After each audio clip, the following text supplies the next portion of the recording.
Alright, so our story begins long ago in a faraway land in 2022. Okay, anyways, this was like last year basically. So I had a bottle of SUNLU resin that was expired already by like 2 months. And I was like, expired? When the hell does resin expire? So conflicted of whether I should use this or not, I was like, okay, I could throw this whole bottle away, but hell no, I don't want to waste all that resin. At the same time, I was like, I don't want a bunch of misprints and have to deal with a bunch of cleanup shit. So I said, whatever, I'm not gonna throw this bottle away, I'm gonna use it. Poured that expired milk into that resin vat, clicked print, lo and behold, came out nice and smooth. The model that you see here, this weapons team, basically is what I printed out from that resin, and it came out very good. Now, after I poured this into the vat, this sat here unused for 2 months. Actually, it's probably closer to 3 months. And so once I returned and I was like, all right, it's time to start getting some prints going. I was like, ooh, I remember this stuff was already expired and it's been sitting in this vat for months now. And so I decided, I was like, you know what? I'm gonna film this. If it works, I'll make a video of it eventually. And so here we are like months later, even after I did this experiment. After mixing up all that delicious batter, I went ahead and loaded up a new STL file. I said, this is the first time I'm printing this, so it better be good.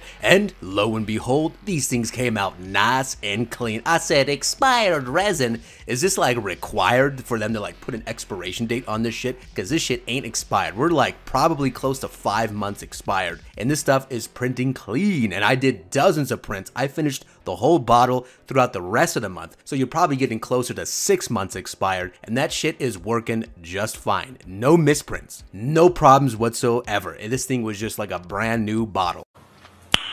Nice.